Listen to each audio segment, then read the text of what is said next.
Well, touring can get a little bit mundane by times, and we're actually David's got a plan to shake things up on the road, actually, with a little taste of home here. Yeah. Would you like one of these oysters, Colin, to get things started? I will have one. You explain exactly what it is that I'm eating here. This is a Malpec oyster from PEI. It's a it's one of these little jobbies right here. Actually, I could show you how to shuck one of these if you'd like. I think everyone wants to see that. Everyone wants to see that? Okay. Well, if you put it in your hand, you want to wear a glove to get a good grip on it, right? You stick the knife into the heel of it, like this, then you kind of wiggle it back and forth until it pops, and you twist it. Satisfying. Very satisfying. Then you want to cut the muscle off the top shell.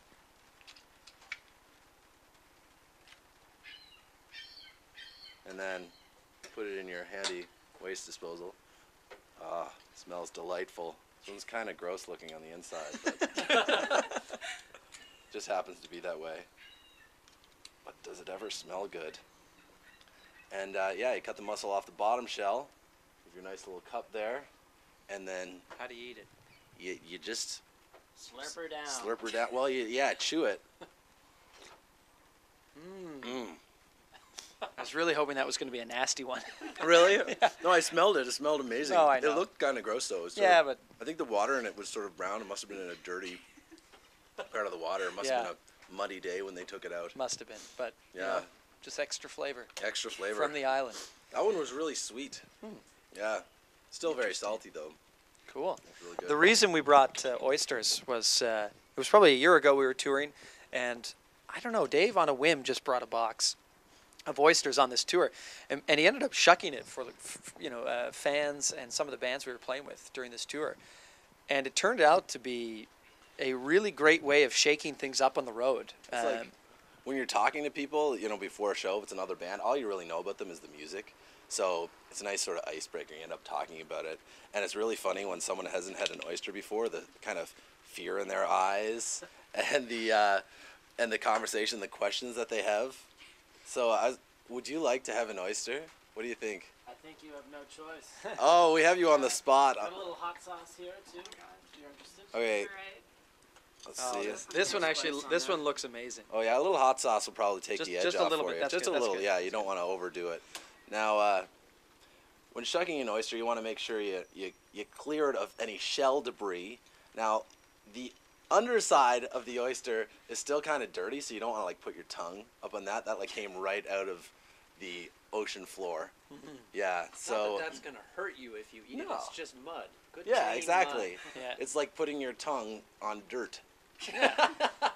which is not bad at all.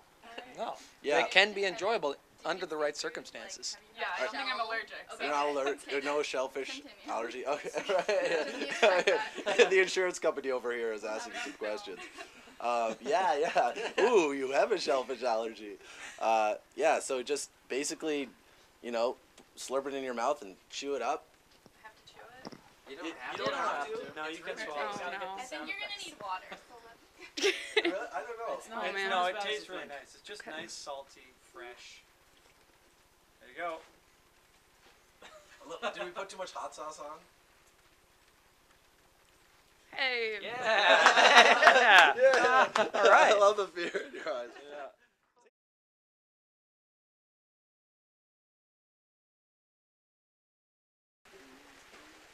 It's just a weird smell. It smells like it already has hot sauce in it or something. That's it. You didn't get an oyster. You want one? We got some fresh shucked oysters here. Roberto, you want an oyster? You sure? These are premium oysters. Maybe once you take a look at it, you'll change your mind. Scott, you want an oyster? James, want an oyster? Oysters for you. You guys want to try an oyster? I love oysters, but let me tell you, now is not the time for me to be eating oysters. You're not feeling oyster ready at the moment? Yeah, not at this. Colin and I used to work for an oyster company, so we did grading and stuff. And oysters are quite vigilant things. Like in the summertime, depending on where they are in terms of the tide, they'll often be on shore in the sun for hours at a time. Right. And then the water comes back in and they're fine. These ones were actually in hibernation until we opened them up. Nice. Yeah, so they're in good shape. High quality oysters. If you guys are oyster professionals, that I can trust you. Yeah, chew it up a little It's bit. the first time someone's told me that this week. Nice. Oh yeah. He Pretty eats good. like a pro. He does. Yeah, I've come a long way. You know what? I should next year. I'm gonna compete in the PEI oyster shucking championships. I think it just has to happen. Yeah. I will cheer you on. Yeah, I'm gonna go next year, September 2012, oyster shucking championships. You know what? I kind of feel like I should go for the Canadian championships. I don't know if they'll let me They in have though. the World Championships on PEI as well. We're going to That's true. Tyne Valley. Tyne Valley. Tyne Yeah. Valley all the way. Yeah. Population 150. Yeah. I don't know if animal activists ever really, worry about the plight of the oyster, but they ought to with the pain that's going on inside Yeah, your yeah, stomach right yeah, now. That's right. Yeah. We're starting something. We are. We're Because starting. they're not as adorable as baby seals.